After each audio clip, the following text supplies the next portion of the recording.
It is possible to believe that COVID-19 is potentially as lethal or even more so than the highest estimates, contagion rates high or higher than the estimates, and social distancing wise, while also believing that current government policies are misguided and tyrannical, and that voluntary human action without the use of coercion or force is far better equipped to combat the threat, including the even greater threat of total economic disruption.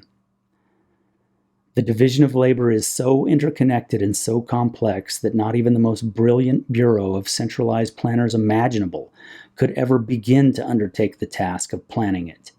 But since when did that ever stop any bureau, brilliant, boorish, or otherwise, from trying?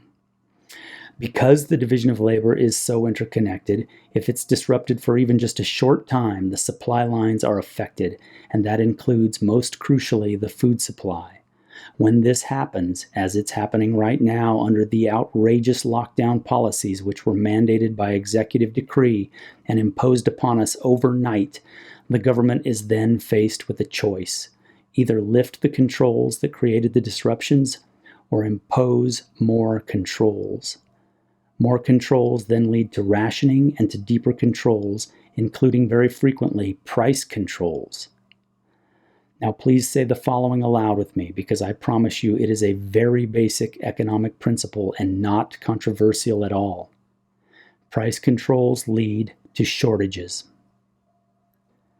The anti-authoritarian fools like me who less than 1 month ago warned that supply lines would be quickly affected by this horrendous lockdown are now rather abruptly being echoed by, among others, the United Nations, a thoroughly progressive organization I need hardly mention, and as recently reported by the leftist news outlet CNN, quote, UN warns that global food supply is threatened. Movement restriction and disruptions in the shipping and aviation industries have made it harder to continue food production, close quote. The truth is, they've barely glimpsed the depth of the problems which are on the cusp of being unleashed by these panic-driven policies that were hammered down overnight. And remember always, unemployment rates correlate with death, and so does poverty.